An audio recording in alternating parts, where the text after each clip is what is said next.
सत श्रीकाल दोस्तों, Canadian immigration and IELTS centre Patiala तो मैं विक्रम। अज की वीडियो का टॉपिक है, ये असीं समझण जा रहे हैं कि सेंटेंस स्ट्रक्चर्स की ने इंग्लिश के अंदर असीं अपनी गल सिंपल तरीके नाल, कंपलैक्स तरीके नाल, मतलब अलग अलग तरह के सेंटेंस स्ट्रक्चर्स यूज़ करके कह सकते हैं।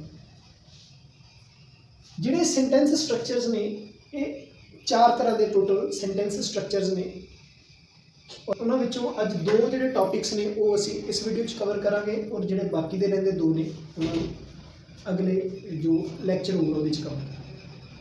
इसका रीज़न की है क्यों मैं 2 रख रहा, क्योंकि बहुत सारे बच्चों को जिहड़े सिंपल जिवें हुण इत्थे लिखिया हुआ सिंपल सेंटेंस स्ट्रक्चर, ओके, तो उहदा एक हिस्सा उन्होंने समझ आउंदा है, कई बारी उन्होंने पूरी जानकारी नहीं होंदी। सो मैं कोशिश करांगा कि इहदा जिन्ना क कॉन्सैप्ट है उन्होंने सही तरह डिवेलप कर सकां ते तुहाडे नाल शेयर करके तुहानूं समझाउण की कोशिश कर सकां। सो देखते हैं कितना सिंपल सेंटेंस का मतलब की है कि इहदे अंदर जिहड़ा तुहाडा टेंस होगा वो इक्को ही होगा तो इंडिपेंडेंट होगा, इक्को ही इंडिपेंडेंट सेंटेंस होगा, मतलब वो सेंटेंस अपने आप से कंप्लीट होगा। जिवें इत्थे एग्जांपल ली हुई है already, Rohan learns English, Rohan English सीखता है, तो इंडिपेंडेंट सेंटेंस है, ये अपने आप च अपनी पूरी गल कह पा रहा है कि रोहन इंग्लिश सीखता है। इनू मतलब गल नूं कंप्लीट करने सानूं कुछ होर ऐड करने की लोड़ नहीं, या कोई होर सेंटेंस नाल ऐड करने की लोड़ नहीं। तो इंडिपेंडेंट सेंटेंस वो ने जिहड़े अपने आप च कंप्लीट होंदे हैं। तो अगर किसी सेंटेंस के अंदर इक्को ही इंडिपेंडेंट सेंटेंस है तो उसका मतलब की है, उस सेंटेंस को असीं की कह सकते हैं, सिंपल सेंटेंस है। यदि मोस्टली जी पहचान की होगी कि ये अंदर वर्ब होगा, सॉरी सब्जेक्ट होगा, एक वर्ब होगा, ओके, और नाल ऑब्जेक्ट होगा। सब्जेक्ट वर्ब ऑब्जेक्ट जो सब तो सिंपल स्ट्रक्चर असीं ऑलरेडी जानते हैं, SVO स्ट्रक्चर बोलते हैं, okay. Rohan learns English, but कई बार की है साडा सब्जेक्ट भी असीं मॉडिफाई कर लेने, ऑब्जेक्ट भी मॉडिफाई कर लेने। देखो किवें हो सकता है, मतलब फिर भी की है ये जिहड़ा वर्ब है सिर्फ इक्को वर्ब रहूगा, ओके। सब्जेक्ट के नाल जिन्नी मर्जी एडिशनल इन्फॉर्मेशन आ जाए, ऑब्जेक्ट के नाल जिन्नी मर्जी एडिशनल इन्फॉर्मेशन आ जाए, तो भी ये सिंपल ही रहूगा, बेशक इसकी लेंथ जी वध जूगी। जिवें मैं इत्थे लिख देवां कि माई फ्रेंड रोहन, हुण ये सारा की है सब्जेक्ट का ही पार्ट हो गया, ये सारा की है सब्जेक्ट का ही पार्ट हो गया। My friend Rohan learns English, okay. इत्थे भी मैं कह सकता इन एन ऑनलाइन क्लास, ठीक है। तो ये जिन्ना भी हुण मैं अगे चीज़ लिखी ये सारा ऑब्जेक्ट होगा, ओके। ये मेन पहचान की है सिंपल सेंटेंस की कि सिर्फ इक्को ही जिहड़ा एक्शन वर्ब है जिहड़ा वो ये अंदर तुहानूं देखण नूं मिलेगा, और इस तरह के जिहड़े सेंटेंसिस नूं असीं कहने simple sentences. Rohan learns English, ये मैं ऑलरेडी लिखा हुआ सीखा कि रोहन इंग्लिश सीखता है, बट रोहन सब्जेक्ट सी, तो अगर सब्जेक्ट नूं मैं होर डिफाइन करदा माई फ्रेंड रोहन, मेरा दोस्त रोहन लर्नस इंग्लिश, इत्थे तक भी ठीक सी। बट जे मैं इंग्लिश वो किवें सीख रहा, ठीक है, उस सब्जेक्ट नूं भी होर मॉडिफाई करता, उहदे नाल भी मॉडिफाई लाता कि इन एन ऑनलाइन क्लास, कि जिहड़ी इंग्लिश सीख रहा है वो एक ऑनलाइन क्लास तो सीख रहा है, ओके। ओके, सब्जेक्ट है जिहड़ा इत्थे, सॉरी जिहड़ा वर्ब है इत्थे देखो असीं present indefinite, okay, tense use किया। कई बार इत्थे कॉन्टीन्यूस या कोई होर, ओके, नेचर का जिहड़ा टेंस असीं यूज़ कर सकते हैं, बट हमेशा कि जिहड़ी वर्ब है, ओके, वो इक्को ही रहूगा। सपोज इत्थे हुंदा माई फ्रेंड रोहन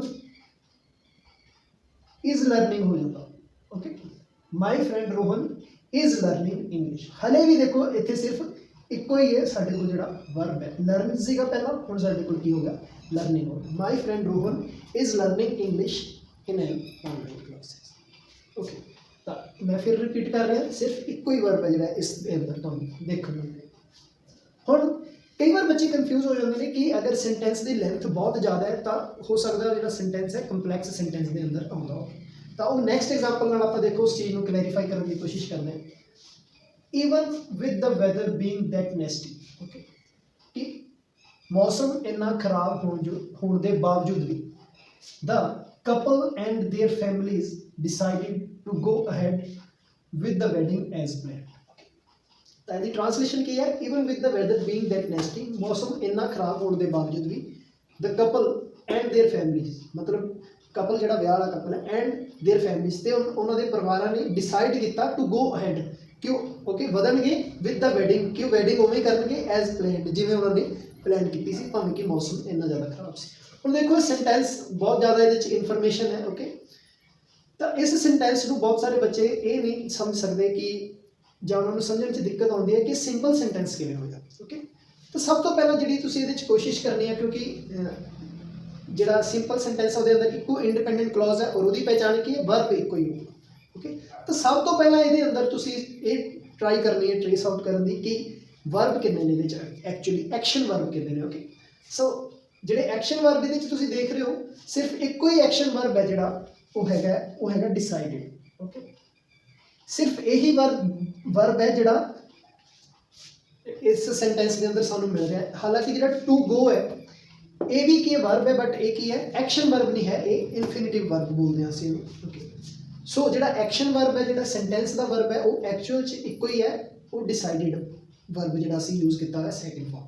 ਸੋ ਸਾਰੇ ਟੈਂਸ ਦੇ ਅੰਦਰ ਅਗਰ ਇੱਕੋ ਹੀ ਐਕਸ਼ਨ ਵਰਬ ਆ ਰਿਹਾ ਦੈਟ ਮੀਨਸ ਇਟ ਕਲੀਅਰਲੀ ਇੰਡੀਕੇਟਸ ਕਿ ਇਹ ਜਿਹੜਾ ਤੁਹਾਡਾ ਸੈਂਟੈਂਸ ਸਟਰਕਚਰ ਹੈ ਇਹ ਕੀ ਹੈ ਇੰਡੀਪੈਂਡੈਂਟ ਸੈਂਟੈਂਸ ਸਟਰਕਚਰ ਹੈ ਯਾਨੀ ਸਿੰਪਲ ਸੈਂਟੈਂਸ ਹੈ ਓਕੇ। ਹੁਣ ਦੇਖਦੇ ਹਾਂ ਕਿ ਇਹਦੇ ਵਿੱਚ ਸਬਜੈਕਟ ਕੀ ਹੈ। The couple and their families decided okay। ਤਾਂ ਐਕਸ਼ਨ ਵਰਬ ਹੈ ਜਿਹੜਾ ਉਹ ਪਰਫਾਰਮ ਕੌਣ ਕਰ ਰਿਹਾ the couple and their families। ਹੁਣ ਇਸ ਜਗ੍ਹਾ ਤੋਂ ਲੈ ਕੇ the couple ਤੋਂ ਲੈ ਕੇ and their families ਇਸ ਜਗ੍ਹਾ ਤੱਕ ਇਹ ਸਾਰਾ ਕੀ ਹੈ ਸਬਜੈਕਟ ਕਲੌਜ਼ ਓਕੇ। ਐਂਡ ਨਾਲ ਕਨਫਿਊਜ਼ ਨਹੀਂ ਹੋਣਾ ਕਿ ਇੱਥੇ ਸਿਰਫ देयर families ਜਾਂ the couple ਇਹਨਾਂ ਚੋਂ ਕੋਈ ਇੱਕ ਜਿਹੜਾ ਸਬਜੈਕਟ ਨਹੀਂ ਕਹਿ ਸਕਦੇ, ਦੋਨੋਂ ਹੀ ਸਬਜੈਕਟ ਨੇ ਠੀਕ ਹੈ ਜੀ। ਇੱਕ ਸਬਜੈਕਟ ਨੂੰ ਦੂਸਰੇ ਸਬਜੈਕਟ ਨਾਲ ਜੋੜ ਕੇ ਦੱਸਿਆ ਗਿਆ ਕਿ ਕਪਲ ਜੋੜੀ ਨੇ ਤੇ ਉਹਨਾਂ ਦੇ ਪਰਿਵਾਰਾਂ ਨੇ ਮਿਲ ਕੇ ਫੈਸਲਾ ਕੀਤਾ ਡਿਸਾਈਡ ਕੀਤਾ ਓਕੇ। ਸੋ ਇਹ ਜਿੰਨਾ ਦਾ ਤੋਂ ਲੈ ਕੇ ਦ ਕਪਲ ਐਂਡ देयर ਫੈਮਲੀਜ਼ ਇਹ ਸਾਰੀ ਜਿਹੜੀ ਚੀਜ਼ ਬਣ ਰਹੀ ਹੈ ਇਹ ਕੀ ਬਣ ਰਹੀ ਹੈ ਇਹ ਬਣ ਰਹੀ ਹੈ ਤੁਹਾਡੀ ਸਬਜੈਕਟ। ਇਹਨੂੰ ਅਸੀਂ ਸਬਜੈਕਟ ਕਹਾਂਗੇ। ਸਬਜੈਕਟ ਤੋਂ ਬਾਅਦ ਹੀ ਨਾਲ ਹੀ ਤੁਹਾਡਾ ਵਰਬ ਆ ਜਾਂਦਾ ਨਾ SVO ਸਬਜੈਕਟ ਫਿਰ ਵਰਬ। ਹੁਣ ਦੇਖੋ ਆਬਜੈਕਟ ਕਿੱਦਾਂ ਬਣ ਰਿਹਾ the couple and their families decided what. ਹੁਣ ਜਿਹੜਾ ਵਟ ਦਾ ਆਨਸਰ ਕਰ ਰਿਹਾ ਉਹ ਚੀਜ਼ ਕੀ ਹੈ ਤੁਹਾਡੀ ਆਬਜੈਕਟ ਹੈ। ਤਾਂ ਇਸ ਜਗ੍ਹਾ ਤੋਂ ਲੈ ਕੇ ਟੂ ਗੋ ਤੋਂ ਲੈ ਕੇ ਇਹ ਵਾਲੀ ਜਗ੍ਹਾ ਤੋਂ ਲੈ ਕੇ ਐਜ਼ ਪਰ ਪਲਾਨ ਇਹ ਤੁਹਾਡਾ ਕੀ ਹੈ ਆਬਜੈਕਟ ਠੀਕ ਹੈ ਜੀ। ਤਾਂ ਇਹਦਾ ਜਿਹੜਾ ਕਲੀਅਰ ਪਿਕਚਰ ਹੁਣ ਤੁਹਾਨੂੰ ਹੋ ਜਾਣੀ ਚਾਹੀਦੀ ਹੈ ਕਿ ਸੈਂਟੈਂਸ ਦੇ ਅੰਦਰ ਇੱਕੋ ਹੀ ਐਕਸ਼ਨ ਵਰਬ ਹੈ ਐਂਡ ਉਹ ਐਕਸ਼ਨ ਵਰਬ ਆ ਗਿਆ ਜਦੋਂ ਤਾਂ ਐਕਸ਼ਨ ਵਰਬ ਤੋਂ ਪਹਿਲਾਂ ਜਿਹੜਾ ਓਕੇ ਸਬਜੈਕਟ ਸਾਨੂੰ ਪਤਾ ਹੁੰਦਾ ਹਮੇਸ਼ਾ ਤੇ ਬਾਅਦ ਚ ਕੀ ਹੈ ਆਬਜੈਕਟ। ਬਟ ਇੱਥੇ ਕੀ ਹੈ ਸਬਜੈਕਟ ਚ ਵੀ ਕੀ ਹੈ ਦੋ ਐਲੀਮੈਂਟ ਲਏ ਹੋਏ ਨੇ ਪਰ ਰਹੇਗਾ ਉਹ ਫਿਰ ਵੀ ਸਬਜੈਕਟ। ਆਬਜੈਕਟ ਕੀ ਹੈ ਉਹਨਾਂ ਦਾ ਪੂਰਾ ਡਿਸੀਜਨ ਹੈ ਜਿਹੜਾ ਉਸ ਚੀਜ਼ ਨੂੰ ਅਸੀਂ ਆਬਜੈਕਟ ਕੀ ਉਹਨਾਂ ਨੇ ਡਿਸਾਈਡ ਕੀ ਕੀਤਾ ਟੂ ਗੋ ਅਹੈਡ ਕਿ ਉਹ ਅੱਗੇ ਵਧਣਗੇ with the wedding as planned ਜਿਵੇਂ ਉਹਨਾਂ ਨੇ ਵੈਡਿੰਗ ਪਲਾਨ ਕੀਤੀ ਸੀ। ਸੋ ਇਹ ਜਿਹੜੀ ਸਾਰੀ ਚੀਜ਼ ਹੈ ਜਿਹੜੀ ਤੁਸੀਂ ਲਾਸਟ 'ਚ ਦੇਖ ਰਹੇ ਹੋ ਇਹ ਵਾਲੀ ਸਾਰੀ ਚੀਜ਼ ਇਹ ਤੁਹਾਡੀ ਆਬਜੈਕਟ ਨੂੰ ਰਿਪਰੈਜ਼ੈਂਟ ਕਰ ਰਹੀ ਹੈ। ਇਹ ਸਾਰਾ ਤੁਹਾਡਾ ਆਬਜੈਕਟ। ਹੁਣ ਤੁਸੀਂ ਸੋਚ ਰਹੇ ਹੋਵੋਗੇ ਕਿ even with the weather being that nasty ਇਹ ਕੀ ਹੈ।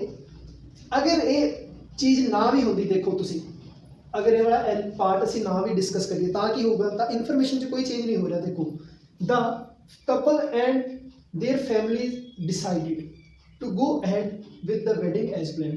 ਕਪਲ ਤੇ ਉਹਨਾਂ ਦੇ ਪਰਿਵਾਰਾਂ ਨੇ ਡਿਸਾਈਡ ਕੀਤਾ ਕਿ ਉਹ ਉੱਦਾਂ ਹੀ ਓਕੇ ਸਾਰਾ ਕੁਝ ਕਰਨਗੇ ਜਿੱਦਾਂ ਉਹਨਾਂ ਨੇ ਪਲਾਨ ਕੀਤਾ ਸੀ ਓਕੇ।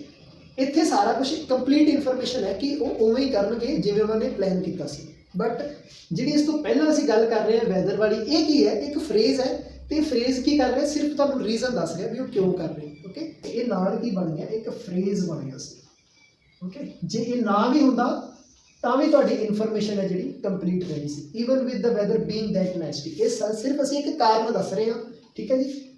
ਪਰ ਇਹਦੇ ਨਾਲ ਕੀ ਹੈ ਤੁਹਾਡੀ ਜਿਹੜੀ ਇਨਫੋਰਮੇਸ਼ਨ ਤੇ ਕੋਈ ਚੇਂਜ ਨਹੀਂ ਹੋ ਰਿਹਾ। ਅਸੀਂ ਕਹਿ ਰਹੇ ਹਾਂ ਕਿ ਫੈਮਲੀਜ਼ ਨੇ ਡਿਸਾਈਡ ਕੀਤਾ ਕਿ ਉਹਨਾਂ ਨੇ ਜਿਵੇਂ ਵੈਡਿੰਗ ਪਲਾਨ ਕੀਤੀ ਸੀ ਉੱਦਾਂ ਹੀ ਕਰਨਗੇ ਓਕੇ। ਤਾਂ ਇੱਥੋਂ ਪੂਰੇ ਦਾ ਪੂਰਾ ਪਤਾ ਚੱਲ ਗਿਆ ਕਿ ਹਾਂ ਵੀ ਜੋ ਪਲਾਨ ਕੀਤਾ ਗਿਆ ਸੀ ਉਹੀ ਹੋਊਗਾ। ਪਰ ਜੇ ਕੋਈ ਪੁੱਛਣਾ ਚਾਹਵੇ ਕਿ ਕਿਉਂ ਇਹਦੇ ਪਿੱਛੇ ਰੀਜ਼ਨ ਕਿਉਂ ਓਕੇ ਸੋ ਉਸ ਜਗ੍ਹਾ ਤੇ ਅਸੀਂ ਕਿਹਾ ਵੀ ਭਾਵੇਂ ਕਿ ਵੈਦਰ ਖਰਾਬ ਹੈ ਤਾਂ ਵੀ ਉਹਨਾਂ ਨੇ ਇਹ ਚੀਜ਼ ਦਾ ਫੈਸਲਾ ਕੀਤਾ। ਸੋ ਉੱਪਰ ਵਾਲੀ ਜਿਹੜੀ ਪਹਿਲੀ ਸੈਂਟੈਂਸ ਤੁਸੀਂ ਦੇਖ ਰਹੇ ਹੋ ਇਹ ਸਿਰਫ ਕੀ ਹੈ ਇੱਕ ਫਰੇਜ਼ ਓਕੇ। ਸੋ ਇਹ ਵੀ ਇੱਕ ਸਿੰਪਲ ਓਕੇ ਸੈਂਟੈਂਸ ਹੈ ਜਿਹਦੇ ਅੰਦਰ ਸਿਰਫ ਇੱਕੋ ਹੀ ਇੰਡੀਪੈਂਡੈਂਟ ਸੈਂਟੈਂਸ ਦੀ ਗੱਲ ਹੋਈ ਹੋਈ ਹੈ। ਪਤਾ ਕਿੱਦਾਂ ਚੱਲਦਾ ਹੈ ਇਸ ਵਰਬ ਤੋਂ ਸਿਰਫ ਇੱਕੋ ਵਰਬ ਹੈ ਜਿਹੜਾ ਅਸੀਂ ਯੂਜ਼ ਕੀਤਾ ਐਕਸ਼ਨ ਓਕੇ। ਹੁਣ ਤੱਕ ਅਸੀਂ ਗੱਲ ਕੀਤੀ ਜਦੋਂ ਤੁਹਾਡੇ ਸੈਂਟੈਂਸ ਦੇ ਅੰਦਰ ਇੱਕ ਇੰਡੀਪੈਂਡੈਂਟ ਕਲੌਜ਼ ਹੋ ਓਕੇ। ਬਟ ਜਦੋਂ ਤੁਹਾਡੇ ਸੈਂਟੈਂਸ ਦੇ ਅੰਦਰ दो या दो तो ज़्यादा इंडिपेंडेंट क्लॉजेज हो, दो या दो तो ज़्यादा इंडिपेंडेंट क्लॉजेज हो तो उसमें ਅਸੀਂ कहने हैं compound sentence. Okay, compound sentence मतलब की है दो सेंटेंस ने ਜਿਹੜੇ ਉਹ ਦੋਨੋਂ ਇੰਡੀਪੈਂਡੈਂਟ ਨੇ, ਮਤਲਬ ਦੋਨਾਂ ਨੂੰ ਜੇ ਅਸੀਂ ਅਲੱਗ-ਅਲੱਗ ਵੀ ਰੱਖ ਕੇ ਦੇਖੀਏ ਤਾਂ ਵੀ ਇਨਫੋਰਮੇਸ਼ਨ ਕੰਪਲੀਟਲੀ ਸਾਨੂੰ ਸਮਝ ਆ ਜਾਂਦੀ ਹੈ। ਬਟ ਜੇ ਇਨ ਕੇਸ ਅਸੀਂ ਉਹਨਾਂ ਨੂੰ ਜੋੜ ਕੇ ਦੱਸਦੇ ਹਾਂ ਤਾਂ ਉਹਨਾਂ ਨੂੰ ਜੋੜਨ ਨਾਲ ਜਿਹੜਾ ਸੈਂਟੈਂਸ ਦਾ ਸਟਰਕਚਰ ਚੇਂਜ ਹੋ ਜਾਂਦਾ ਹੈ, ਤਾਂ ਉਸ ਸਟਰਕਚਰ ਨੂੰ ਅਸੀਂ ਕਹਿੰਦੇ ਹਾਂ ਕੰਪਾਊਂਡ ਸੈਂਟੈਂਸ ਸਟਰਕਚਰ। ਇਹਦੇ ਲਈ ਅਸੀਂ ਜਿਹੜੀਆਂ ओके दो इंडिपेंडेंट क्लॉजेज ने, जिवें एक इंडिपेंडेंट क्लॉज इधर है, इंडिपेंडेंट क्लॉज 1, एक इंडिपेंडेंट क्लॉज इधर है, तो इन्हां दे विचाले जिहड़ी असीं एलीमेंट यूज़ करते हैं उन्होंने बोलते हैं असीं कंजंक्शन, यानी कंपाउंड कंजंक्शन। उस चीज़ को असीं बोलते हैं कंपाउंड कंजंक्शन। ठीक है, कंपाउंड कंजंक्शन लिए एक रूल असीं फॉलो करते हैं जिन्होंने असीं बोलते हैं फैन बॉयज़, FANBOYS। एफ का मतलब फॉर, ए तो एंड, एन तो नॉर, बी तो बट, ओ तो और, वाई तो यस येट, एस तो सो।